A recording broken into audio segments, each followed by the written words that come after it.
ठीक है। तो एनसीईआरटी का ये अगला चैप्टर है। इसके अंदर बेसिकली क्या डिस्कशन करना है, वैदिक सभ्यता के बारे में पढ़ना है। ठीक है। वैदिक सभ्यता या फिर वेदों का समय है ये। इस वेदों के समय को हम लोग इसलिए जानते हैं कि इस समय भारत के अंदर आर्यंस की एंट्री हुई थी। किसकी? आर्यंस। ठीक है। तो आर्यंस के बारे में पढ़ना है। देखो चैप्टर क्या बोल रहा है, चैप्टर का नाम जो दिया हुआ है वो दिया है what book and brills tell us. ठीक है। मतलब इसका है कि पुस्तकें या किताबें और कब्रें हमें क्या क्या बताती हैं। ठीक है। किताबें और कब्रें क्या क्या बताती हैं। मैंने पहले भी बताया किसी भी चीज को जानने की क्या क्या सोर्सेज हो सकती हैं। अगर हम लोग उन सोर्सेज की बात करें तो हमारे पास में सबसे पहली चीज रिटन डॉक्यूमेंट्स होते हैं, लिखित साक्ष्य। लिखित साक्ष्य हमारे पास में क्या क्या है हमको ये पता होता है पहले तो हमको ये पता लग जाती है बात कि किसी भी चीज के बारे में हमने कैसे जाना। जैसे हमने अगर इस सभ्यता के बारे में जाना, वैदिक सभ्यता के बारे में, तो इसका प्रमाण क्या है? लिखित साक्ष्य। और वो लिखित साक्ष्य क्या क्या मिले हमको उसके बारे में अगर चर्चाएं करेंगे तो यहाँ पे चार वेदास की बात होगी। किसकी? चार वेदास की बात होगी। ठीक है। ऋग्वेद, सामवेद, यजुर्वेद और अथर्ववेद, ये चारों वेदास की बात यहाँ पे करी जाएगी। और इन्हीं वेद को हम लोग को यहाँ पे डिस्कस करना है, क्योंकि इन वेदों के अंदर उस समय की सोसाइटी के बारे में या उस समय के समाज के बारे में बहुत सारी चीजें लिखी गई है ना। तो वो तमाम चीजें हमको रिटन डॉक्यूमेंट्स के बारे में पता चली। ठीक है। दूसरी चीज मैंने बताया था आपको, आर्कियोलॉजी। आर्कियोलॉजी का मतलब क्या होता है? एक तरीके से उत्खनन जो करते हैं हम लोग। ठीक है। उत्खनन करने का मतलब क्या हो गया? पुराने गड़े मुर्दों को उखाड़ना बोला जाता है ना, ये मुहावरा होता है। तो ये वही चीज है बेसिकली। आर्कियोलॉजिस्ट का काम क्या होता है? आर्कियोलॉजी वो करते क्यों है? पुरानी चीजों को जो दफन है या कहीं दबी हुई है उन सबको खोद खोद के निकालते हैं। और जब खोद खोद के निकालते हैं तो क्या मिलेगा? कब्रें भी मिल जाती हैं। और ये चैप्टर उसी के बारे में है कि हमने जब खोदना शुरू किया तो हमको बहुत सारी कब्रें भी मिली। उन कब्रों का क्या लॉजिक है, किस तरीके से वो कब्रें भी थी और क्या क्या लॉजिक उसके पीछे थे। मैंने बताया था ना, एंड ऑफ दी सिंधु घाटी सभ्यता। जब सिंधु घाटी सभ्यता का अंत हो रहा था तो अंत होने के पीछे भी कई सारे कारण बताए थे। उसमें एक अटैक ऑफ आर्यंस भी तो था। अटैक ऑफ आर्यंस के बाद में वो कब्रें वहीं पे बन गई तमाम सिंधु घाटी सभ्यता के लोगों की। बाद के लोगों ने आके उसे खोजा और पता चला कि हाँ ऐसा भी कुछ हुआ होगा। ठीक है। तीसरा, अगर इसके अंदर प्रमाण हम सोर्सेज की तरफ जाएं तो वो होते हैं फॉरेन ट्रेवलर्स। मतलब कुछ विदेशी यात्री आए और उन विदेशी यात्रियों ने आया और यहाँ का आके वर्णन किया। अब विदेशी यात्री जब यहाँ आएंगे, यहाँ का वर्णन करेंगे तो वो अपनी भाषा में करेंगे, यहाँ की भाषा में थोड़ी करेंगे, विदेशी भाषा में तो करेंगे। अगर कोई पर्सन मेसोपोटामिया से आया, कोई पर्सन मिस्र की सभ्यता से आया, या बाद में आने वाले समय में कोई अरब से आया, या कोई कोई तुर्किश रीजन से आया, कोई इंग्लैंड से आया, यूरोप के रीजन से आया, तो वो अपनी भाषा में लिखेगा ना अपनी सारी किताबें। तो वो किताबें तो हम पढ़ सकते थे, उनकी लैंग्वेज वो लोग तो पढ़ सकते थे। अब जैसे बोला जाता है कि सिंधु घाटी सभ्यता की भाषा पढ़ी नहीं गई, बोला जाता है ना पूरी सब सिंधु घाटी सभ्यता पढ़ के आए हो। अभी हमने क्या बोला? हम उस सभ्यता की किसी भी लैंग्वेज को पढ़ नहीं पाए। लिखी तो गई थी लेकिन हम पढ़ नहीं पाए। तो जिस चीज को हम पढ़ नहीं पाए उस चीज से हम जानेंगे कैसे कि क्या साक्ष्य है, कैसे है? तो वो रिटन साक्ष्य कैसे होगा? नहीं हो पाएंगे ना। रिटन साक्ष्य तो हमें वैदिक सभ्यता में मिले जिसको हम पढ़ पाए। तो जो सिंधु घाटी सभ्यता के हम रिटन साक्ष्य नहीं पढ़ पाए, ऐसा नहीं है कि किसी सभ्यता के नहीं पढ़ पाए। हमने मेसोपोटामिया का पढ़ लिया, मिस्र की सभ्यता का पढ़ लिया। तो जब मेसोपोटामिया और मिस्र के लोग भारत आया करते थे या सिंधु घाटी सभ्यता आया करते थे तो वो कुछ चीजों को लिख के जाते थे या कुछ चीजें लिख के ले जाते थे, तो हमको वहां से चीजें मिली, हमने वहां से पढ़ लिया। तो हमें आइडिया कहाँ से हो गया? उन लोगों से हो गया कि वो लोग यहाँ के बारे में क्या क्या लिख के गए। तो हमको पता चल गया कि सिंधु घाटी सभ्यता के लोग ऐसे रहते थे, इस तरीके से रहते थे। तो जरूरी नहीं है कि हमें अपनी सोर्सेज से पता चले। तो कैसे उन्होंने लिखा होगा? जब वो भारत के अंदर ट्रेवल करने आए होंगे, ट्रैवलर्स बन के आए होंगे, तभी तो हम बोल रहे हैं फॉरेन ट्रैवलर्स या विदेशी यात्री भी एक सोर्स है किसी भी सभ्यता के बारे में पता लगाने का। तो इस किताब को पढ़ने से पहले हम लोग को बेसिकली जानना ये है कि ये चैप्टर का लॉजिक जो है वो है किताबें और कब्रें। ठीक है। किताबें और कब्रें क्या क्या बताती हैं। किताबों और कब्रों की बात करेंगे तो यही तमाम मेन मेन पॉइंट्स हमारे यहाँ सामने आएंगे जिसके बारे में हमको पढ़ना होगा, जिसके अंदर ये दोनों बहुत इंपॉर्टेंट है, रिटन डॉक्यूमेंट और क्या क्या चीज़ें हमको वहाँ से मिली, उत्खनन या आर्कियोलॉजिकल साइट्स क्या क्या चीज़ें हमको देखने को मिलती। ठीक है, तो बात यहाँ बेसिकली शुरू करेंगे हम लोग आर्यन से। किससे? आर्यन। हमको आर्यों के बारे में पहले पता होना चाहिए या वैदिक सभ्यता के बारे में पता होना चाहिए, उसके बाद हम लोग आगे चल के कुछ इसमें पढ़ पाएंगे। ठीक है,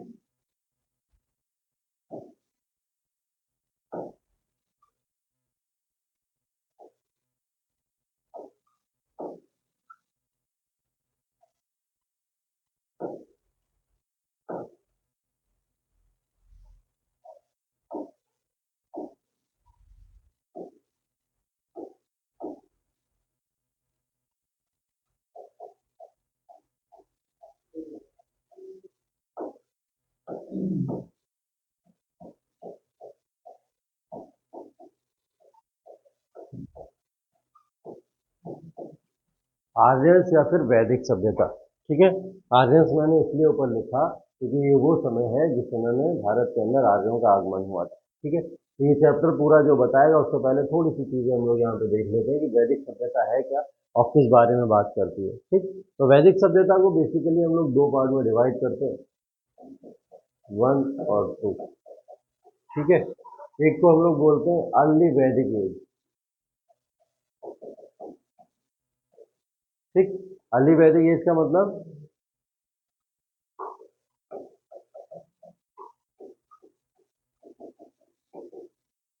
और एक होती है लेटर वैदिक एज। अर्ली वैदिक एज का मतलब पूर्व की वैदिक एज की बात कर रहे हैं हम लोग पहले, और उसके बाद में हम लोग बाद की वैदिक एज की बात करेंगे, मतलब लेटर वैदिक एरा की बात करेंगे। और इसका जो कार्यकाल शुरू होता है वैदिक सभ्यता का, वो शुरू होता है 1500 बीसी से लेकर 500 बीसी तक या 600 बीसी। ठीक है, कहाँ से कहाँ तक? 1500 से 600 बीसी तक बेसिकली इसका काल होता है। 500 बीसी तक अगर हम लोग चलेंगे तो ये फिर डिक्लाइनेशन होना शुरू हो जाएगा। तो इसको दो पार्ट में जब डिवाइड किया गया तो दो पार्ट में डिवाइड करने के बाद इसके अंदर कुछ इन चीज़ों को डाला गया कि अर्ली वैदिक एरा जो है हमारा, वो कहलाता है 1500 बीसी से लेकर 1000 बीसी तक। कहाँ से कहाँ तक अर्ली वैदिक एरा? 1500 से लेके 1000 बीसी तक। लेटर वैदिक एरा है 1000 बीसी से लेकर 600 बीसी तक। इन दो पार्ट में इसको पूरी तरीके से डिवाइड किया गया है। ठीक है, एक अर्ली वैदिक एरा और एक लेटर वैदिक एरा। अब अर्ली वैदिक एरा और लेटर वैदिक एरा को, इन दोनों को अलग अलग तरीके से डिवाइड किया ही क्यों जा रहा है, क्या कारण है इसके डिवीजन का? ठीक है, इसकी डिवीजन के कारण बहुत सारे हैं। अभी हम लोग फैक्टर्स पढ़ेंगे बहुत सारे कि वैदिक सभ्यता के क्या क्या फैक्टर्स हुए, और उन फैक्टर्स के अकॉर्डिंग हम लोग वैदिक सभ्यता के पूरे डिवीजन को पढ़ें। बेसिकली बोला यह जाता है कि 1500 से लेकर 1000 बीसी तक का जो समय था, ये अर्ली वैदिक एरा कहलाता है। अर्ली वैदिक एरा का मतलब ये है कि इस समय वेदों की उत्पत्ति हुई। क्या हुआ? वेदों की उत्पत्ति हुई। वेद इस समय एग्जिस्टेंस में आए, और वेदों के अंदर लोग जिस तरीके के कल्चर या सभ्यता को माना करते थे, वो सभ्यता कुछ अलग तरीके की पाई गई, और इस समय की सभ्यता कुछ अलग तरीके की पाई गई। ठीक है, जैसे एक एग्जाम्पल के तौर पर हम लोग देखेंगे, अगर हम लोग वैदिक सभ्यता के या वैदिक सिविलाइजेशन की बातें करेंगे, तो इस वैदिक सिविलाइजेशन को समझने के लिए हमको कुछ चीज़ों को समझना ज़रूरी है, जिसके अंदर सबसे पहली चीज़ है वेद। क्या चीज़? वेद। वेद हमारे कितने हुए? 4। पहला हुआ है ऋग्वेदा, दूसरा हुआ है सामवेद, तीसरा हुआ है यजुर्वेद, और चौथा हुआ है अथर्ववेद। ठीक है, ये 4 टोटल वेदास हैं। इन 4 वेदास की स्टडी ही हम लोग को करनी है कि किस वेदा के अंदर क्या क्या चीज़ें लिखी गई हैं और वो उस समय की सोसाइटी को दर्शाती है। वेदों को हम लोग क्लासिफाई कर रहे हैं, ये वो साक्ष्य है, सबसे महत्वपूर्ण साक्ष्य है, जिसको हम लोग को यहाँ पे पढ़ना है, क्योंकि ये एक रिटन डॉक्यूमेंट है, और रिटन डॉक्यूमेंट से तगड़ा साक्ष्य तो कोई मिल नहीं सकता। ठीक है, भले से आप फिजिकली जाके कितनी भी चीज़ों को देख लें। तो ये एक पूरी तरीके से रिटेन डॉक्यूमेंट है और इसकी भाषा क्या होगी सबकी? संस्कृत भाषा होगी। सारे के सारे वेद किसमें मिलेंगे? संस्कृत भाषा में मिलेंगे। आगे चल के पढ़ाया ना, अंग्रेजों ने क्या करा था, इनको अंग्रेजी में ट्रांसलेट करना शुरू कर दिया था। वेदा को किसने किया था ट्रांसलेट? पढ़ लो ना तुम लोग, बताओ, ये तो क्वेश्चन आएगा। ये तो वॉरेन हेस्टिंग के समय की घटना है और ये तो आएगा क्वेश्चन में। वेदों को अंग्रेजी में किसने ट्रांसलेट किया?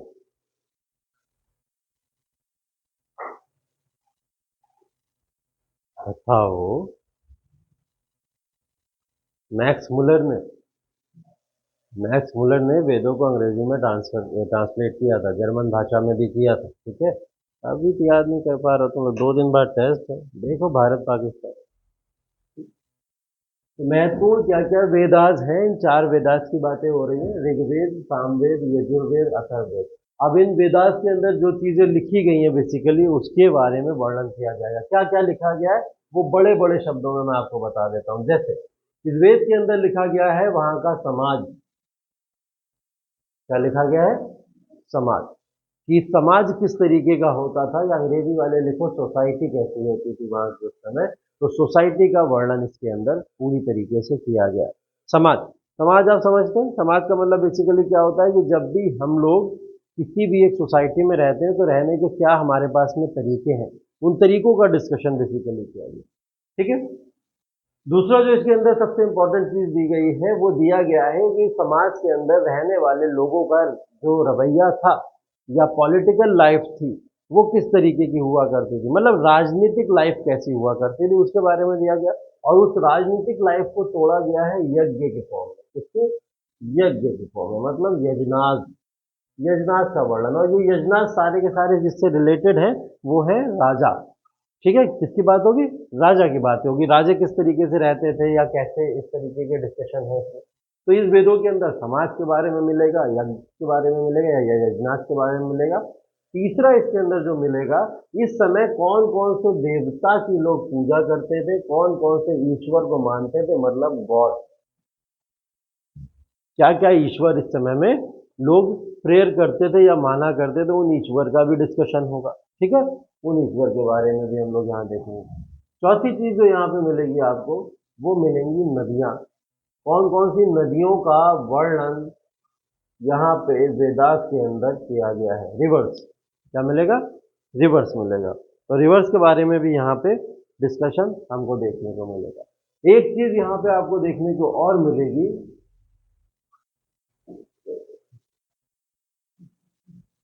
और वो है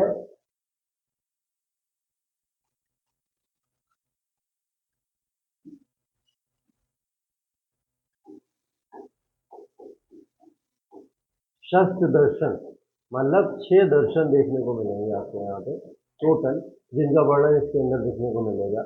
उसका इंग्लिश रूपांतरण है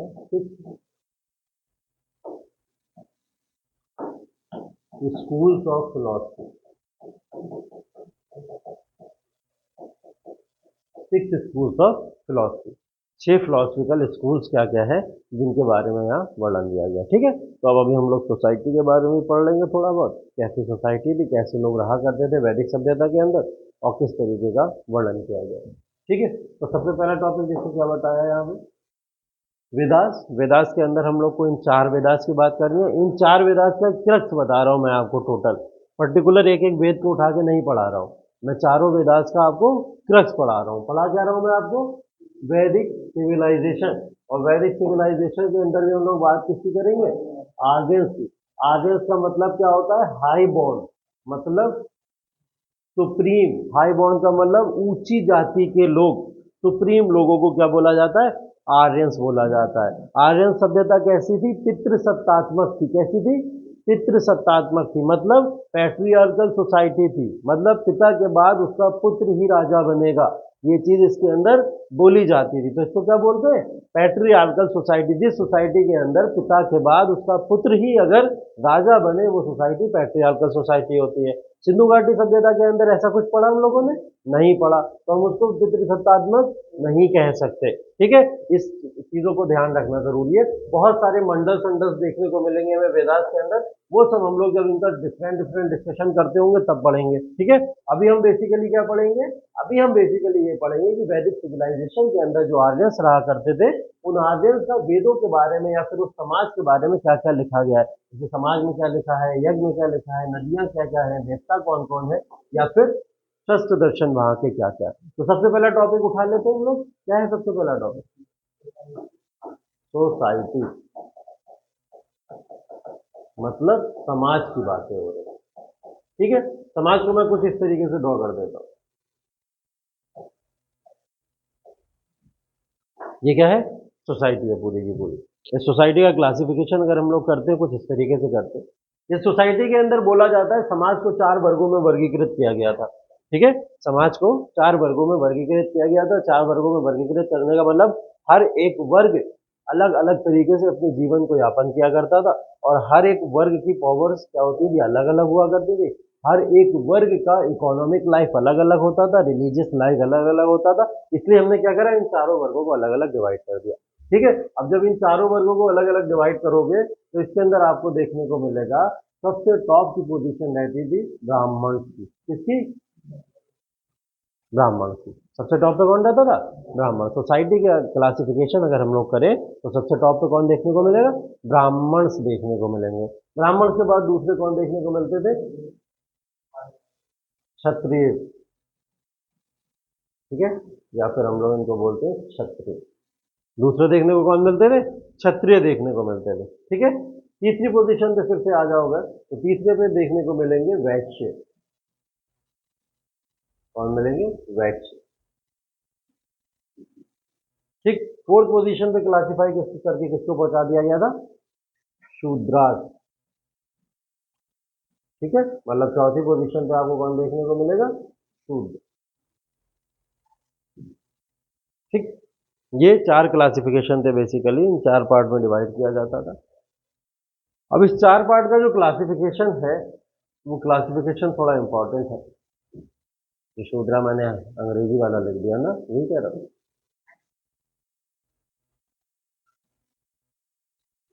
शूद्र, ठीक। तो ये 4 तरीके से क्लासिफाई किया गया है सोसाइटी को, समाज को इस समय में, ठीक। ये क्या है, हायरार्की है। जैसे मैंने बताया था आपको कि यूरोपियन सोसाइटी के अंदर लोग रहा करते थे, उसके अंदर सबसे टॉप पे राजा कौन था, प्राइस्ट रहते थे, पुजारी लोग रहा करते थे, मतलब चर्च के लोग रहा करते थे जब यूरोपियन सोसाइटी की बात करें। उसके नीचे कौन रहा करता था, राजा आता था, किंग को बोला करते थे, किंग उसके नीचे आता था। उसके बाद व्यापारी लोग आते थे जो व्यापार वगैरह किया करते थे, ट्रेड वगैरह किया करते थे। और चौथे नंबर पे फार्मर्स, किसान, कॉमन पीपल, सेवा करने वाले लोग, ये सब आते थे। क्या ये सोसाइटी कुछ वैसे ही नहीं दिख रही है, ब्राह्मण कौन है, पुजारी तो है, पूजा करने वाले लोग तो, क्या ये प्राइस चर्च वालों से कंपेयर नहीं कर सकते, बिल्कुल कर सकते हैं, प्रॉपर वही तो है। दूसरे पे कौन है, क्षत्रिय। क्षत्रिय का मतलब क्या होता है, लड़ने वाले, राज करने वाले, मतलब हाँ, तलवार लेके हाथों में या फिर किसी भी तरीके से राज जो करते हैं उनको क्या बोला जाता है, क्षत्रिय बोला जाता है, ठीक है। वो लोग कौन होते हैं, क्षत्रिय, जो राज करते हैं, शासन सत्ता, आर्यंस कौन थे, क्षत्रिय बोला जाता है, ठीक है। तो इसलिए ये बेसिकली क्षत्रिय होते हैं। उसके बाद वैश्य, वैश्य कौन होते हैं, ट्रेडर्स, व्यापार करने वाले, एक इलाके से दूसरे इलाके तक जो लोग भी व्यापार करते हैं उनको क्या बोला जाता है, ट्रेडर्स बोला जाता है, व्यापारी बोला जाता है। तो वो लोग कौन होते हैं, व्यापारी होते हैं, ठीक है। चौथे नंबर पे कौन आते हैं, शूद्र आते हैं। शूद्र का मतलब सेवा करने वाले, कौन, सेवा करने वाले, जो लोग सेवा प्रदान करते हैं अपने हायर सोसाइटी के लोगों को, उनको क्या बोला जाता है, सेवा करने वाले। मुनीम तो क्या नहीं आएगा आज, हैं, उठो बाहर टहल के आओ थोड़ा सा, टहल के आओ। क्या जगह कर रहे थे रात में, मैं इसको रात नहीं आ रहा था, मैं इसको दिन में आया। जाओ जाओ जाओ, टहल के आओ, पानी पी के आओ। ठीक है। तो बेसिकली 4 भागों में इसको डिवाइड किया जाता है, और ये 4 भाग हमारे ब्राह्मण, क्षत्रिय, वैश्य और शूद्राज। अब देखो ये क्लासिफिकेशन या डिवीजन सोसाइटी के अंदर हुआ क्यों, वेदास ने ये क्लासिफिकेशन क्यों किया था, क्या लगता है आप लोग को, सोसाइटी के अंदर डिवीजन करना सही है या गलत है, गलत है। तो फिर वेदों में इतने बड़े पवित्र ग्रंथ में ऐसी बात क्यों लिख दी, हाँ, कैसे,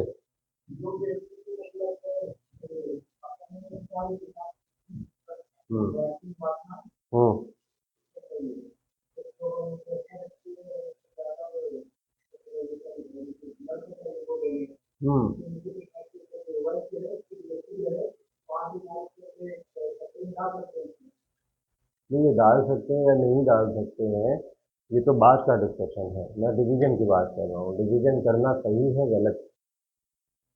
समाज के अंदर अगर आप डिवीजन कर रहे हो, किसी को बोल दे रहे हो तुम राजा हो, मैं कह दूं सर्वेश जो है आज से इस क्लास से जो है सेवा करने वाले हैं, और जो राकेश है वो राजा है, ठीक। ये मैंने डिवीजन कर दिया सोसाइटी का, कर दिया, तो ये अच्छा माना जाएगा बुरा माना जाएगा? तुमको मैं सेवक बना दे रहा हूँ, उनको राजा बना दे रहा हूँ, राजा के लिए तो अच्छा माना जाएगा, है ना? तुम्हें क्या लगेगा, अच्छा लगेगा इस चीज को लेकर कि मुझे तो सेवक बना दिया गया? मैं तो इसलिए नहीं पैदा हुआ था कि सेवा करता घूमूं। भगवान ने मुझे अलग तरीके से पैदा किया था, इन लोगों ने मुझे समाज में क्या बना दिया? उस हिसाब से तो गलत माना जाएगा, नहीं माना जाएगा? माना जाएगा ना। लेकिन वेदांत ने इसका जब डिवीजन किया था, मैंने आपको बताया दो तरीके से वैदिक सभ्यता को क्लासिफाई किया गया है। एक बोला गया अर्ली वैदिक सभ्यता और एक बोला गया लेटर वैदिक सभ्यता, दो सभ्यताएं हैं। अर्ली वैदिक सभ्यता की अगर बात करूं तो वेदास ने जब क्लासिफिकेशन किया, तो वेदास के अंदर क्लासिफिकेशन बेसिकली इन चार पार्ट में जब हुआ, तो वो चार डिवीजन जो थे वो उसकी परफॉर्मेंस या कार्य के आधार पर दिए जाते थे।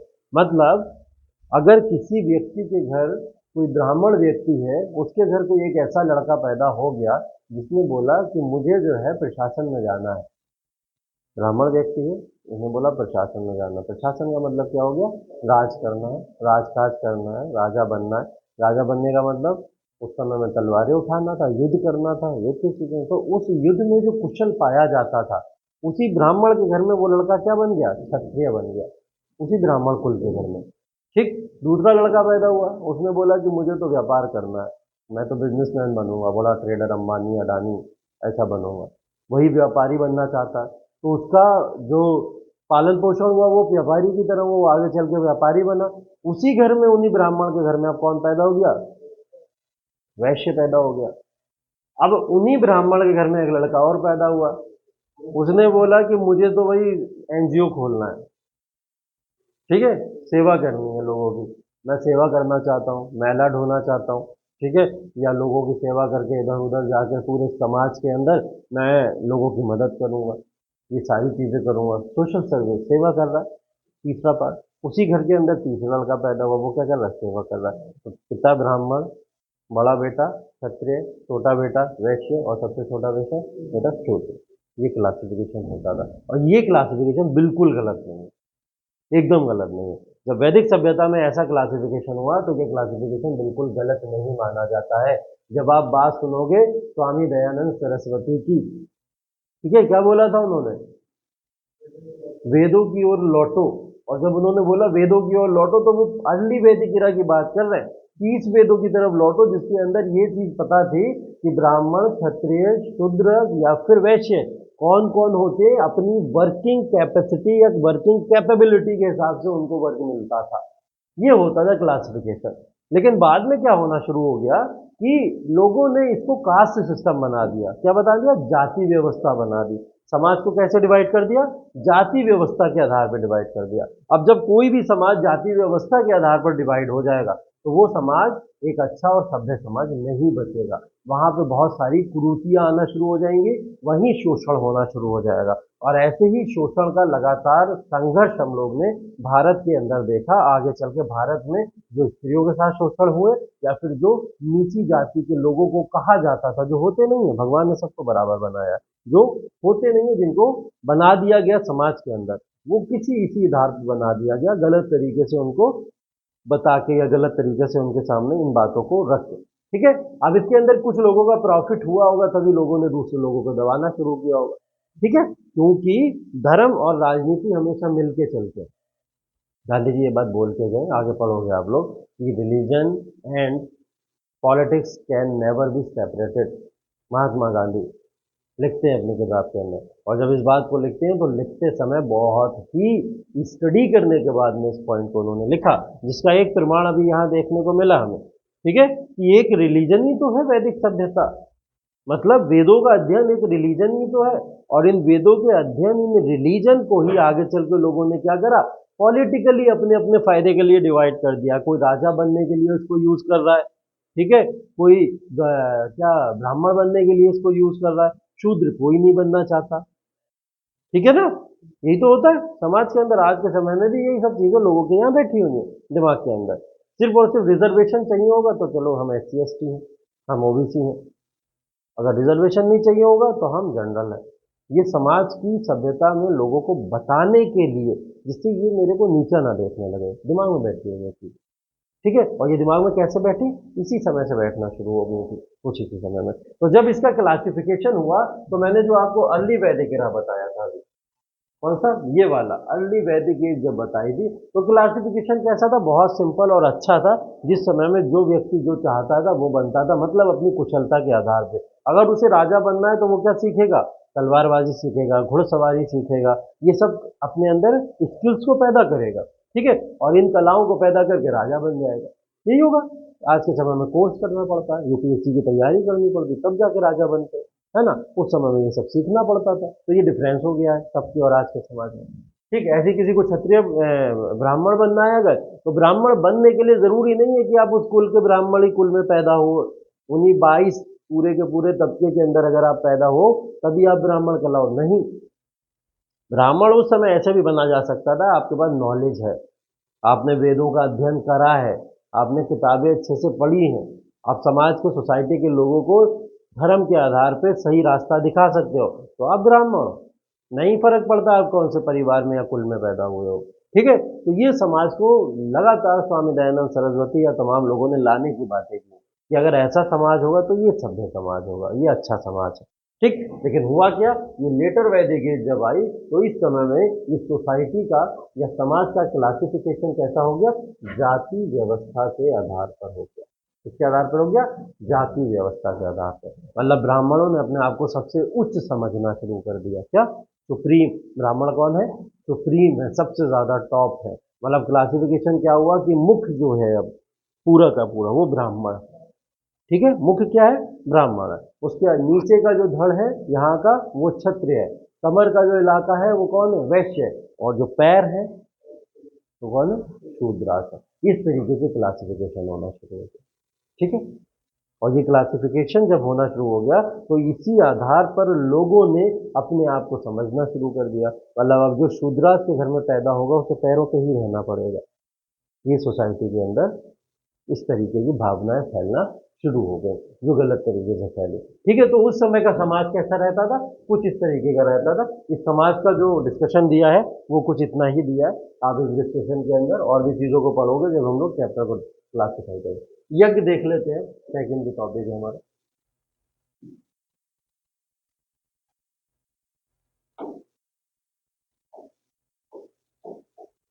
दूसरा टॉपिक है यज्ञनाथ या फिर यज्ञ। यज्ञ को 3 पार्ट में बेसिकली डिवाइड किया गया है।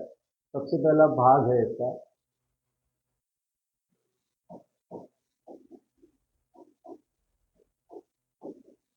अश्वमेध यज्ञ। ठीक है, क्या नाम है? अश्वमेध यज्ञ। अश्व का मतलब बताओ? घोड़ा। पर्यायवाची पढ़े होंगे ना? अश्वमेध का मतलब घोड़ा होता है। ठीक है, तो ये अश्वमेध यज्ञ बड़ा इंटरेस्टिंग यज्ञ है। ठीक, इस यज्ञ को कैसे किया जाता था, क्या होता था, इसके बारे में थोड़ा सा डिस्कशन करते हैं। होता क्या था कि एक राजा अगर किसी एक जगह पे राज कर रहा है, ठीक है, तो वो दूसरी भी पोजीशन को या दूसरी भी सत्ता को कब्जाने के लिए क्या करता था? और ज्यादा कोशिशें किया करता था। अब होता क्या था कि एक राजा, अगर मान लो कि ये हमारा कैसरबाग का इलाका है पूरा का पूरा, इस कैसरबाग के इलाका पे एक राजा राज कर रहा है, दूसरा राजा गोमती नगर में राज कर रहा है, गोमती नगर में राज कर रहा है। तो जो कैसरबाग वाला राजा है वो गोमती नगर के राजा को हटा के वहां पे भी उस सत्ता को अपने हाथों में लेना चाहता है। क्या करेगा? वो अटैक करेगा उसके ऊपर। युद्ध में यही होता है, अटैक करेगा, उसको मारेगा, जाके मारने के बाद में अगर उन्हें सत्ता अपने आप दे दी तो सत्ता हमारी हो गई, नहीं दी तो फिर उसको मार के सत्ता ले ली जाएगी। यही होता था राजकाज के अंदर, तमाम ये चीजें होती थी। लेकिन यहाँ थोड़ी अलग चीजें होती थी। यहाँ क्या होती थी? राजा जो होते थे कुछ स्पेशल टाइप के घोड़े पाला करते थे। अश्व का मतलब घोड़ा, घोड़े पाला करते थे। और घोड़े क्या होते थे? वो युद्ध की नीतियों से बहुत अच्छी तरीके से ट्रेंड किए जाते थे, उनको ट्रेनिंग दी जाती थी। अब ऐसे कई सारे घोड़ों का एक जत्था जो था वो कैसरबाग का राजा छोड़ दिया करता था, किधर? गोमती नगर के राजा की तरफ। और जब वो घोड़ा जो होता था चल चल के जहां तक का रीजन में पहुंच जाए, या जिस भी रीजन तक पहुंच जाता था, वो सत्ता किसकी हो जाती थी? इस राजा की हो जाया करती थी, जिस राजा के ये घोड़े हुआ करते थे। ठीक है, मतलब कैसर बाग के राजा ने अगर अपने घोड़े छोड़े तो वो घोड़े कहाँ पहुंचेंगे? गोमती नगर। और अगर गोमती नगर पहुंच गया तो गोमती नगर की सत्ता किसकी हो गई? कैसर बाग वाले राजा की हो गई। तो ये क्या इतना आसान था कि घोड़े इतने चतुर थे या चालाक थे, उसे पता है गोमती नगर कहाँ है, गूगल मैप लगा के जा रहे हैं? ऐसा तो नहीं पता है ना कि गोमती नगर कहाँ है, कैसे है, तो फिर कैसे घोड़े पहुंच जाते थे एक इलाके से दूसरे इलाके में? सैनिकों के सपोर्ट से। घोड़ों के साथ में कौन रहा करते थे? सैनिक रहा करते थे। मतलब सैनिकों का सपोर्ट रहता था। ऐसा तो नहीं घोड़े जाके घोड़ों से लड़ेंगे और जो घोड़ा जीत गया उस घोड़ों की सरकार, ऐसा तो नहीं होगा ना। क्या होगा? घोड़ों के साथ सैनिक तो रहेंगे ही ना। तो सैनिक उन घोड़ों के साथ में रहते थे कि अगर कैसर बाग का राजा अपने घोड़ों को गोमती नगर के लिए छोड़ेगा तो सैनिक भी साथ में जाएंगे। और जब सैनिक यहाँ से गोमती नगर तक साथ में जाएंगे तो वहां के सैनिक भी तो इंतजार कर रहे हैं, आओ ऐसे ले लो के सत्ता आ गए, हम भी तो खड़े हुए हैं। ठीक है, और वहां घोड़े और सैनिक भी वहां पे भी खड़े होते थे। तो जो वहां पे लड़ाई में जीत जाता था, युद्ध में जीत जाता था, सत्ता किसकी हो जाती थी? उसकी हो जाया करती थी। ठीक है, और जैसे ही राजा वहां पहुंचता था तो राजा इन घोड़ों के साथ में काफी ज्यादा सेलिब्रेट करता था। और सेलिब्रेशन का मतलब क्या होता था? अश्वमेध यज्ञ हुआ करता था। जैसे ही पहुंचे, जीते, और जीतने के बाद में वहां एक यज्ञ करा दिया जाता था। और उसी यज्ञ को क्या बोला जाता था? अश्वमेध यज्ञ बोला जाता था। यज्ञ क्या होता है? लिखा होगा ना आप लोग में, यज्ञनाथ वगैरह किया जाते हैं, यज्ञ किए जाते हैं। तो जब भी यज्ञ होते हैं किसी भी समारोह में, चाहे शादी हो गई, विवाह का कुछ भी हो गया, या घर में पूजा पाठ हो गई, कुछ भी हो गया, तो उसके अंदर यज्ञनाथ किए जाते हैं। ठीक है, तो वो यज्ञनाथ के लिए एक अलग से क्या बनाया जाता है, क्या बोलते हैं उसको? जिसमें आग जलाई जाती है, लकड़ियाँ रखी जाती है, हवन। हवन बोलते हैं, हवन कुंड बोलते हैं। तो उस हवन कुंड में रखी जाती है लकड़ी, चारों तरफ लोग बैठते हैं, इस तरीके से होता है ना अश्वमेध। तो ये अश्वमेध यज्ञ कुछ इसी तरीके का हुआ करता था। इसके अंदर लोग बेसिकली ऐसे डिवीजन अपना किया करते थे। ठीक है, सेकंड वाला देखिए। हम्म, यही लिखा गया है ना, अश्वमेध यज्ञनाथ। दूसरा है वाजपेयी यज्ञ।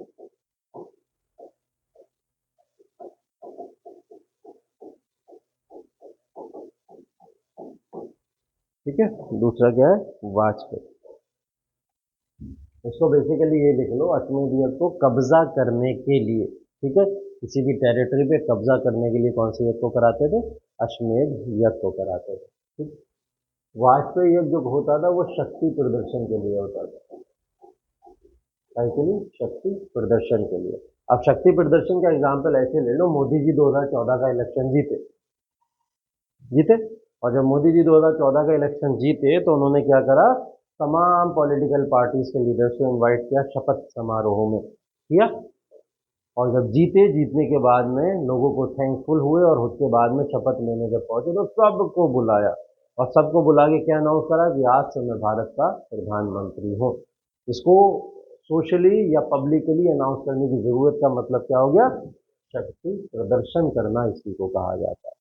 ठीक है, कि जब ये राजा अश्वमेध यज्ञ के थ्रू यहाँ पे जीत जाया करता था तो ये क्या करता था? वहां जाके वाजपेयी यज्ञ करवाया करता था, तमाम लोगों को वहां के उस एरिया के इनवाइट किया करता था, बड़े से बड़े लोगों को, जनता को। और वहां पे क्या अनाउंस कर दिया करता था कि आज से मैं आपका राजा हूँ। तो ये शक्ति प्रदर्शन था बेसिकली। शक्ति प्रदर्शन करने के लिए इसको क्या करा जाता था? इस यज्ञ को परफॉर्म किया जाता था। ठीक है, तीसरा जो यज्ञ होता था उसका नाम था राजसूय यज्ञ।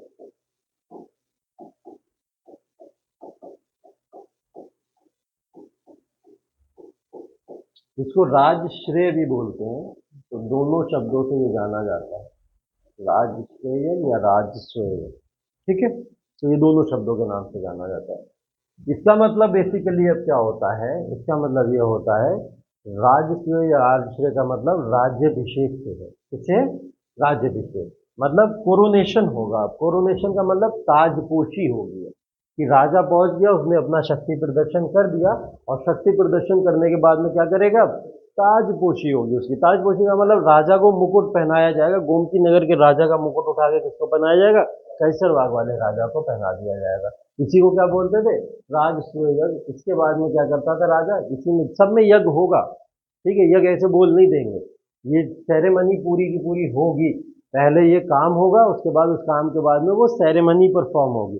अब जब वो सेरेमनी हो जाएगी तब उसको हम लोग ये बोलते थे, पूरा एक कंप्लीट वर्ड दिया करते थे कि जब कोरोनेशन राजशाही या ताजपोशी हो रही होगी राजा की, तो उस समय क्या होगा, एक बहुत बड़ी पूजा स्थल बनाया जाएगा, राजा बैठेगा वहां पे, यज्ञ होगा वहां पे, उसके बाद उसको कोरोनेट किया जाएगा, कोरोनेशन उसका किया जाएगा। ये तो इस तरीके से पूरे के पूरे यज्ञनाथ को डिवाइड किया जाता था। तो यहाँ क्या बताने की कोशिश की जा रही है, यहाँ वहाँ की पॉलिटिकल लाइफ को बताने की कोशिश की जा रही है कि लोगों का राजनीतिक जीवन किस तरीके का था, या राजा या सत्ता या फिर जो हमारी पूरी की पूरी पब्लिक थी उसका राजा के साथ में किस तरीके का इंटरेक्शन होता था, या राजा राज कैसे करता था। ठीक है, तो ये राजशाही की बात हो रही है यहाँ पे, राजा राज किस तरीके से किया करता था। तो इसका ये सेकंड पार्ट है, बेसिकली यजनाथ की बात कर रहे हैं हम लोग यहाँ पे। यजनाथ के बाद तीसरा क्या बताया था, नदियाँ या देवता, देवता, गॉड। लंबी सी लिस्ट है, ऐसे करके लिस्ट बना लो, देवता कौन कौन थे उस समय और जिनको पूजा जाता था, और किस किस नाम से और किस लिए पूजा जाता था। ठीक है, देवता सबका अभी मतलब भी बताएंगे किस किस का क्या क्या मतलब हुआ करता था, और सबसे पावरफुल देवता किस लिए थे, कौन थे, और कौन सा देवता किसके लिए बेसिकली कौन सी चीज के लिए पॉपुलर था। ठीक है, उस सब के बारे में। पहले देवता है इंद्र। पहले कौन है, इंद्र, इंद्र भगवान। इंद्र को क्यों जाना जाता है, काहे के देवता हैं? वर्षा हो रही है बहुत सारी आजकल, तो इसी वर्षा के देवता कौन कहलाते हैं, इंद्र देवता कहलाते हैं। मतलब बेसिकली आप इनको वर्षा का देवता भी कह लो या फिर युद्ध का देवता भी कह लो। ठीक है, ये वर्षा के देवता भी कहलाएंगे, युद्ध के भी यही पूछेगा आपको, इसी तरीके से मैच कराने को आ जाएगा। चार देवता दे देंगे एक तरफ, और एक तरफ चार उनकी क्वालिटीज दे देंगे कि कौन से देवता किस लिए पॉपुलर है, क्यों जाने जाते हैं, दे देंगे। दूसरे देवता का नाम है अग्नि। इसका तो बताने की जरूरत है नहीं, आग के देवता को क्या बोला जाता है, अग्नि बोला जाता है। आग बुझाने वाले देवता को आग लगाने वाले देवता है, तो तुम आगे लगवाओ, लगाने वाले हैं, बताओ। आग बुझाने वाले देवता को बोलेंगे, आग लगाने वाले देवता को बोलेंगे, जलने वाले को, मतलब आग लगाने वाले को है। क्या कहना चाहते हो, लगाना और जलने में फर्क है। बुझाएगा कौन से, इंद्र है, बारिश कर देंगे बुझा देंगे हैं। ये सही है, तो जंगलों में आग नहीं लग रही है यहाँ पे जो बारिश से बुझ जाएगी। नहीं, बेसिकली आग के देवता बोला जाता है, ना लगाने वाले हैं ना बुझाने वाले हैं, आग के देवता मतलब आग का ही देवता।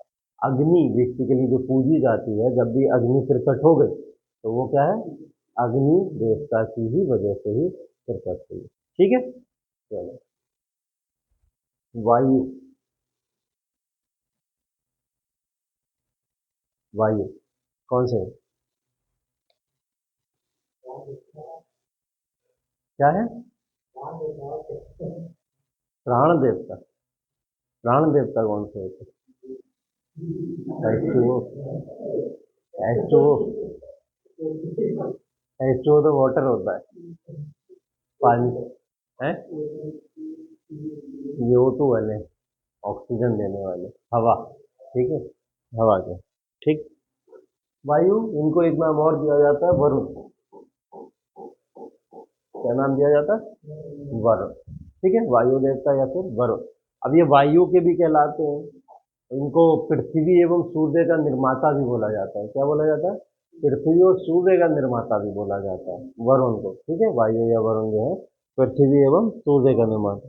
इसको लिख लो, बाद में मिलेगा नहीं, तो लिखो। वरुण को वायु का देवता, या वायु तो है ही कोई, पृथ्वी का देवता, पृथ्वी या समुद्र निर्माता, पृथ्वी या समुद्र निर्माता, ओशियन, अर्थ एवं ओशियन। सूर्य भी है, सन भी है, सूर्य के भी देखता है, ओशियन के भी, समुद्र के, सूर्य के, पृथ्वी के। हम्म। दिन को रात और रात को दिन करने वाले, यही जिनको बोला जाता है, दिन को रात, रात को दिन। और मौसम का परिवर्तन, जो मौसम में परिवर्तन हो रहा है कि कभी धूप आ रही है, कभी छाँव आ रही है, कभी बरसात आ जा रही है, कभी फिर से धूप आ जा रही है, तो ये मौसम का परिवर्तन भी कौन है? ये यही है। मौसम परिवर्तन ये भी हो सकता है कि सर्दियों से गर्मी आ रही है, गर्मियों से बरसात आ रही है, तो ये भी क्या है? इन्हीं का काम। लिख लिए बहुत सारे? कितने लिखे, क्या क्या लिखा? बताओ अरमान, क्या क्या लिखे हो? क्या क्या लिखे हो? और दिन रात? ठीक।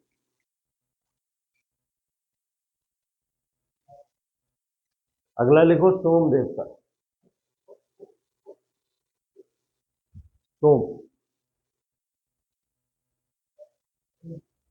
हम्म। इंग्लिश में भी सोम है।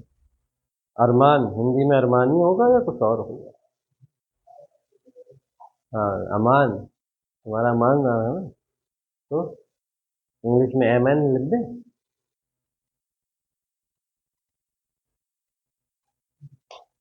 ठीक है, सोम देवता। सोम देवता किसके होंगे? ये होंगे जंगल और वनस्पति के,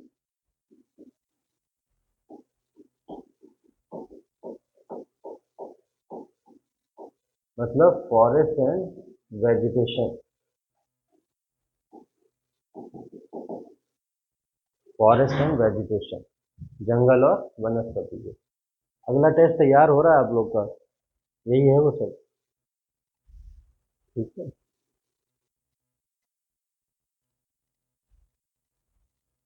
कल का क्लास जिसने भी ध्यान से किया होगा उसके नंबर अच्छे आ जाएंगे।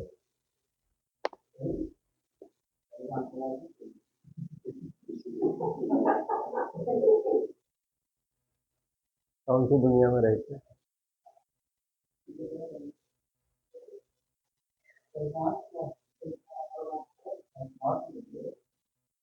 कल क्या दिन था? मंडे था। हाँ, वही संडे की बात।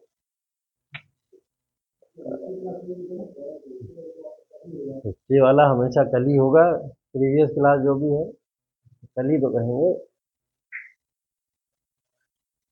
ठीक है, तो जिसने भी क्लास किया होगा कायदे से रविवार वाला, वो अच्छे नंबर ले आएगा, बाकी नहीं कह सकते। हाँ, 60 से ही करना तो है, लेकिन कर तो लो, वही तो बात। इतना परफेक्शन अगर होता यूपीएससी वालों में तो सभी लोग नहीं निकाल लेते एग्जाम है। और जिसके 60 नहीं आएंगे उसको खड़ा करूंगा बाहर, लाइन लगा के बाहर ही एजेंसी के सामने, कहूँगा सिलेंडर उड़वाओ, जिनके नंबर नहीं आएंगे। तो 60 से नीचे जिसके आएंगे, जिसके 60 से नीचे नहीं आए आए तो सोच लेना, कुछ ना कुछ तगड़ी वाली पनिशमेंट मिलने वाली है। या यहाँ लाइन खड़ा करके क्लास दिलवाया करूँगा, यहीं से पढ़ना तुम लोग ऐसे। मुर्गा मुर्गी नहीं लगेंगे। चलो, सोम जो है किसके? जंगल और वनस्पति के, मतलब जंगल या वनस्पति के नाम से जिनको जाना जाता है वो कौन है? सोम। अगले हैं मारूत। मारूत, मारुति कार होती है, तो ये मारूत है। मारूत को कौन सा देवता कहा जाता है?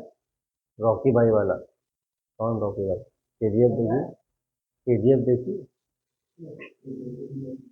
तो रॉकी भी देखा होगा। रॉकी क्या था? हीरो था। कौन सा हीरो था? तूफान वाला हीरो था ना? गाना सुने हो ना तूफान? ये तूफान को देखो। तूफान को अंग्रेजी में स्टॉर्म कहा जाता है, स्टॉर्म। तूफान को देखो। उसके बाद है अगला तूफान। तूफान के देवता स्टॉर्म, STORM, स्टॉर्म। अच्छा, तुम आदि इसलिए बैठते हो पीछे? अंग्रेजी वाला साथ मिल जाता है तुम्हें, इसलिए बैठे हो? अच्छा, पक्षपात कर रहे हो क्लास में बैठ के? तुम हिंदी अंग्रेजी माध्यम के बीच में हैं? तभी अपने दोस्तों के साथ नहीं बैठते तुम, सर्वेश के साथ में राकेश के साथ बैठाओगे? अच्छा, क्यों नहीं बैठाओगे? काहे लिए नहीं बैठाओगे? क्या कर दिया उसने? अच्छा तो बच्चा है वो।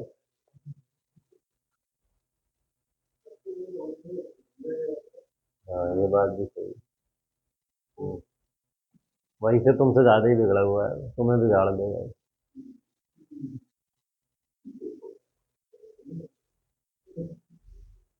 अगले हैं रुद्र।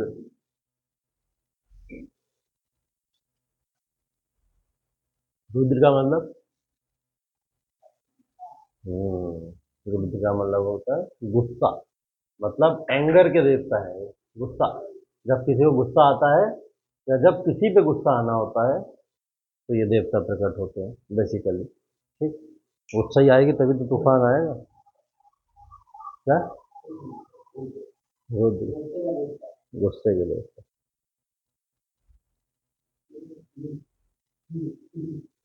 भोजपुरी में कहते हैं दिखिया, क्या कहते हैं?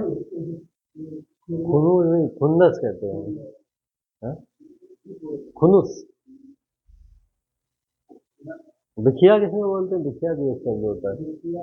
बिखिया है? बलिया के लोग बिखिया, हाँ मैंने कहीं सुना है बिखिया को बोलते हैं।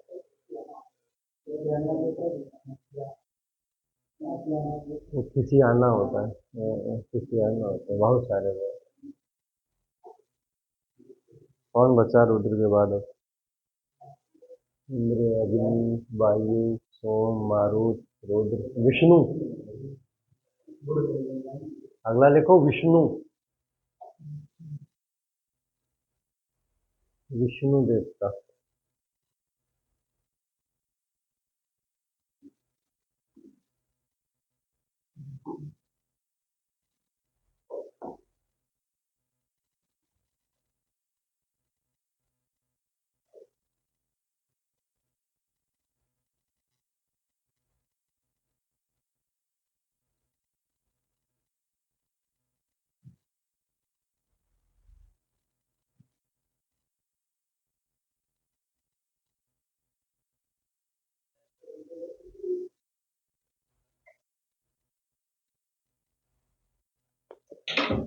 मेहनत करवाएगा।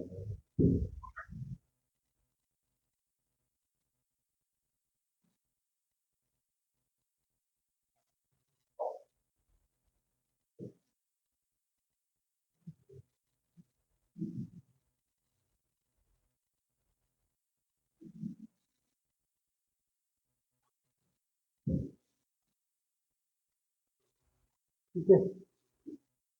अब ये सारे देवताओं के विष्णु को क्या बोला जाता है? तो जानते होगे तुम। जैसे समुद्र के। ये एक तरह से नहीं, किसी तरह से भी समुद्र के देवता नहीं बोले जाते हैं। एक तरह बहुत दूर की बात है, किसी तरह से नहीं बोले जाते। हाँ, विष्णु सबसे पॉपुलर देवता है। इतने सारों में सबसे पॉपुलर यही बताया। पूजा करने जाता है, फिर भी नहीं पता तुम्हें? भाव मारेंगे तुम्हें हैं? काहे के देवता है? आप तो बताओ तुम। अब तुमने बताया पूजा भी तुम करने जाते हो, और जब जाते हो तो तुम्हें पता होना चाहिए। जिसकी पूजा कर रहा हो उसी के बारे में नहीं पता। बता क्यों जाते हो इनकी पूजा करने? क्या दे रहे हैं तुम्हें? वो देखो असरा भी क्यों गई। मुझे मजा आ रहा है। तुम नहीं जाते हो? क्यों नहीं जाते हो? पूजा ही नहीं करते हो? तुम्हें ये प्रॉब्लम है, इसलिए तुम पूजा करने नहीं जाते हो हैं? वाह। अब जब भी जाना तो ये बात दिमाग में लेके जाना कि विष्णु जो देवता है वो विश्व के संरक्षक है, प्रिजर्वर ऑफ द अर्थ। ठीक है? या पूरे संसार जो पूरा यूनिवर्स है उसके संरक्षक या पालनकर्ता को बोला जाता है विष्णु भगवान। ठीक है? Conserver and preserver of the universe. ठीक, लिख लो इस बात को। और जब भी किसी भी चीज को मानो या किसी भी चीज को करो तो उसके पीछे एक बार रीजन ढूंढ लिया करो कि मैं अगर ये काम कर रहा हूँ तो इसके पीछे का कारण क्या है। कि अगर मैं किसी में इतना ज़्यादा इंटरेस्टेड हूँ, भगवान विष्णु भगवान की पूजा करना या किसी भी ईश्वर की पूजा करना तब करते हैं जब हमें उनमें इंटरेस्ट होता है। हनुमान जी की पूजा कोई पॉपुलरिटी, कोई वो थोड़ी है, स्वैग थोड़ी है कि चलो हनुमान जी की पूजा करने चलते हैं। हनुमान जी की पूजा हनुमान जी के भक्त ही करते हैं। क्यों करेंगे? क्योंकि उन्हें हनुमान जी की कैपेबिलिटी और कैपेसिटी के बारे में पता है, वो क्या क्या करके आए थे। भगवान राम को उठा के कहाँ श्रीलंका छोड़ाए थे, पता है उनको, इसलिए करते हो पूजा उनकी। अब विष्णु भगवान के बारे में अगर आपको पता है तभी तो आप पूजा करोगे उनकी। और नहीं पता तो पता करो एटलीस्ट, जिसके बारे में भी नहीं पता है तो पता तो कर लो एटलीस्ट। हम किसी को भी अपना आइडल बनाते हैं तो उसकी पहले हिस्ट्री पढ़ते हैं ना, तभी तो आइडल बनता है। ऐसी थोड़ी आइडल बना लेते नहीं कि सब कर रहे हैं चलो मैं भी करूँ। ये कोई लॉजिक नहीं है। पहले जान लो उसके बारे में। विष्णु भगवान जो है वो विश्व के संरक्षक एवं पालन करता है, मतलब प्रिजर्वर एंड कंजर्वर ऑफ यूनिवर्स। ठीक है? यूनिवर्स बोल रहा हूँ इसलिए सिर्फ अर्थ की बात नहीं कर रहा हूँ। ठीक है? सिर्फ अर्थ के नहीं, पूरे यूनिवर्स की बात कर रहा हूँ, पूरे यूनिवर्स की बात।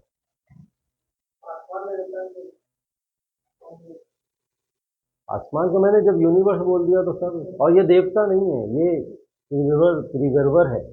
अगर आपको बोला जाए विश्व का देवता कौन है या अर्थ का देवता कौन है तो मैं ऊपर बता के आ चुका हूँ आपको। वरुण की बात होगी वहां पर। वरुण पृथ्वी के देवता कहलाते हैं। ठीक है? लेकिन इनको पालन करता बोला जाता है, पाल रहे हैं, ये प्रिजर्व कर रहे हैं, कंजर्व कर रहे हैं। अब रुद्र की गुस्सा से कौन बचाएगा? विष्णु ही तो बचाएंगे आके। या मारूत के तूफान से कौन बचाएगा? विष्णु ही बचाएंगे आके। तो वही बचाने आते हैं, ये होता है इसीलिए। ठीक है? इसीलिए इनकी पूजा की जाती है, इनको माना जाता है। ठीक है? चलो, इसके बाद अगला है नदियां, रिवर। अब कुछ पुरानी नदियां हैं, नदियां सेम है, लेकिन नाम क्या हुए हैं, बदल गए हैं। तो ये क्वेश्चन पूछ ले जाता है कई बार कि पुरानी नदियों के क्या नाम थे और नई नदियों के उन्हीं में से क्या नाम थे। तो नदियों के नाम पूछ लिए जाते हैं कभी कभी कि इस समय ये नदी, पुरानी नदी इस नाम से, जैसे सिंधु नदी, ठीक, चिनाब नदी, या फिर आप कह लो कि बहुत सारी नदियां हैं ऐसे, और भी कई सारे एग्जाम्पल अभी लिखता रहूंगा मैं आपके सामने। तो ये सारी नदियां पहले किस नाम से जानी जाती थी और अब किस नाम से जानी जाती है, इन दोनों के बीच में डिफरेंसेस आते हैं। ठीक है? तो डिफरेंसेस, पुराने नाम क्या थे नदियों के जो वेदों के अंदर मिलते हैं, नए नाम क्या थे नदियों के जो वेदों के अंदर मिलते हैं। ठीक है? ये रिवर कौन कौन सी हैं उनके नाम मैं आपको बता दे रहा हूँ, ये जो नए नाम है इस समय, जैसे सिंधु रिवर। ठीक है? सिंधु रिवर। उसके बाद में चेनाब।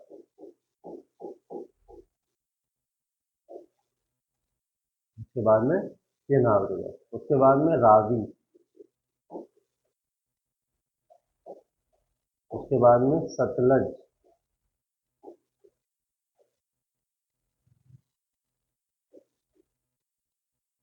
ठीक, सिंधु, चेनाब, रावी, सतलज,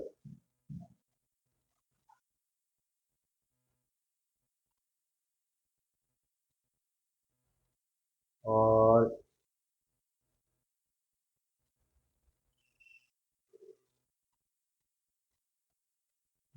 इधर आ जाओ ब्रह्मपुत्र। ब्रह्मपुत्र। ठीक है, ये कुछ नदियां हैं नई नदियाँ इस नाम से जानी जाती हैं। तो इनके कुछ पुराने नाम जो वेदों के अंदर लिखे गए हैं, उन वेदों के अंदर लिखे गए नाम का डिस्कशन। ब्रह्मपुत्र, ब्रह्मपुत्र।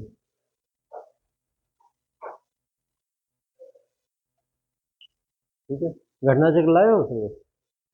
घटना चक्र है। अब ये किताब है घटना चक्र। ठीक है। ये वैसे सजेस्ट नहीं करूंगा, यूपीएससी किसी काम की नहीं है, यूपीएससी में इसमें कोई काम भी नहीं आता है। लेकिन इस नदी, इसके बाद अंदर नदियों के और भी बहुत सारे नाम दिए गए हैं। उसकी एक पूरी टेबल बनाई है उन्होंने, ऐसे करके। क्या बनाइए? टेबल बनाइए। कुछ तरफ, एक तरफ लिखे हुए हैं पुराने नदियों के नाम, एक तरफ लिखे हुए हैं नई नदियों के नाम। इस टेबल को हूबहू अपनी कॉपी के अंदर पूरा का पूरा नोट कर लेना, बहुत इंपॉर्टेंट है। ठीक है। और इसको ऐसे ही याद कर लेना। जैसे देवता, कौन कौन से देवता किस किस के लिए जाने जाते हैं, जितना वो इम्पोर्टेंट है उतना ही ये भी इम्पोर्टेंट है कि पुरानी नदियों और नई नदियों के बीच में क्या क्या डिफरेंसेस है और किस किस नाम के लिए कौन कौन सी नदियाँ जानी जाती हैं। ठीक है। तो इन नदियों के बारे में भी जरूर ध्यान से देख लीजिएगा, कर लीजिएगा। इसके बाद में लास्ट क्या था? किस स्कूल्स ऑफ फिलोसफी।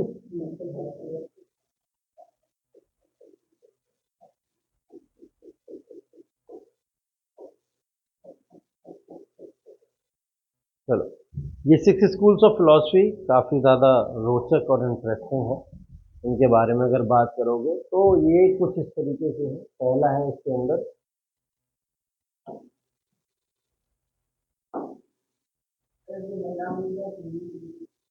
वही मैंने कहा, उससे देख लेना जाके।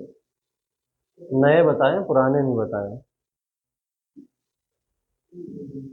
हैं? हाँ, इमेज एक बार ग्रुप पे भेज देना। ठीक।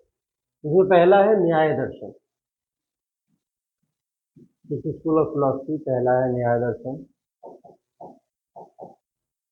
दूसरा है सांख्य दर्शन।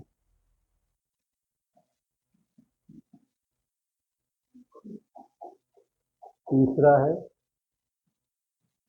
योग दर्शन। चौथा है उत्तर मीमांसा।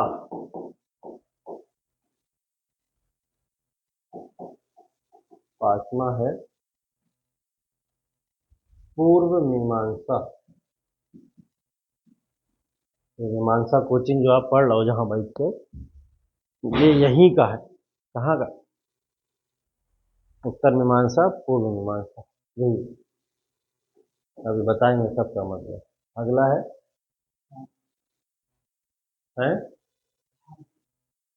वैशेषिक दर्शन।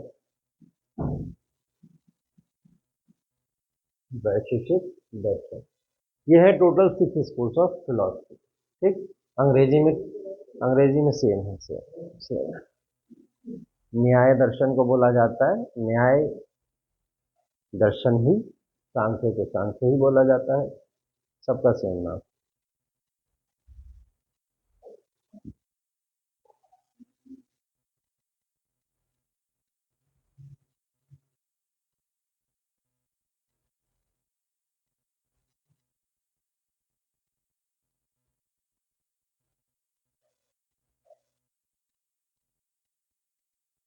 अब ये जितने भी दर्शन हैं, इन दर्शन को देने वाले कुछ पर्सनैलिटीज हैं। ये अपने आप तो नहीं आएंगे, किसी ना किसी ने इंट्रोड्यूस किया होगा। ठीक है। तो इन तमाम दर्शन को जिन जिन पर्सनैलिटीज ने इंट्रोड्यूस किया उनके भी नाम लिख लो। न्याय दर्शन को गौतम, डैश लगा के लिख लो आगे, गौतम। न्याय दर्शन को इंट्रोड्यूस करने वाले हैं गौतम। नहीं, बुद्ध वाले अलग है।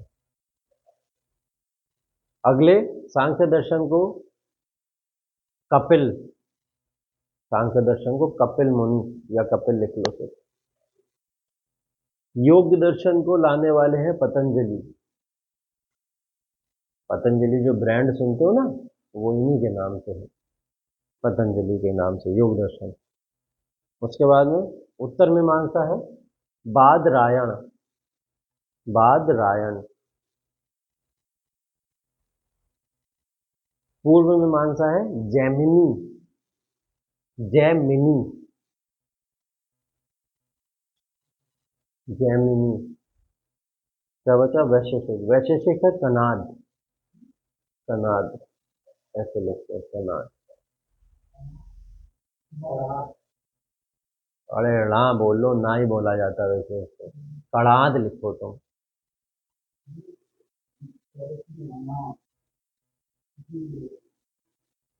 ठीक है, तो ये 6 स्कूल्स ऑफ फिलोसफी हैं बेसिकली।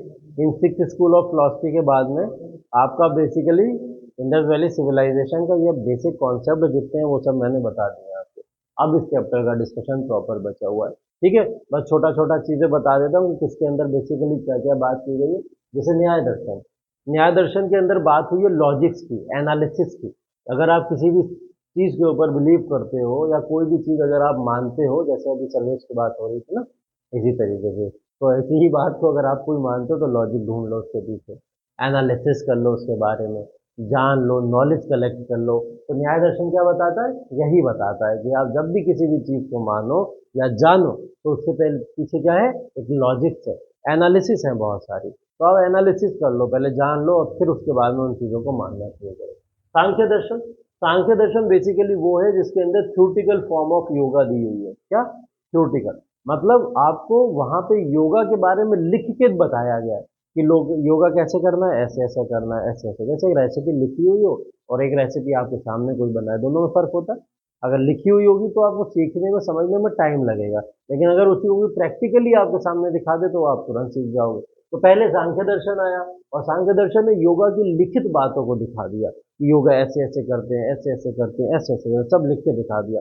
बाद में आया योग दर्शन। योग दर्शन ने क्या करा? योगा करके ही दिखा दिया कि योगा ऐसे होता है। और ये सब बेसिकली किसके लिए? आपकी फिजिकल फिटनेस के लिए। मनुष्य जब तक जीवित है तो उसके लिए फिजिकली फिट होना बहुत जरूरी है। अगर वो फिजिकली फिट नहीं है तो ना तो वो कोई नॉलेज ले पाएगा, ना तो वो किसी ज्ञान को ले पाएगा, ना ही अपने धर्म का अच्छे से अनुपालन कर पाएगा, और ना ही समाज को कुछ दे पाएगा। वो क्या करता रहेगा? अपने में ही लगा रहेगा कि मैं सही हो जाऊं, मैं सही हो जाऊं, मैं सही हो जाऊं। और ये मैं उसे एक दिन मार देगा, खत्म उसी बीमारी में। तो इंसान को स्वस्थ रहना बहुत जरूरी है, इसलिए सांख्य दर्शन और योग दर्शन को हम लोग पढ़ते हैं। बेसिकल ये मतलब उत्तर मीमांसा या पूर्व मीमांसा, दोनों दिशाओं की मीमांसा है एक एक तरीके से अलग अलग।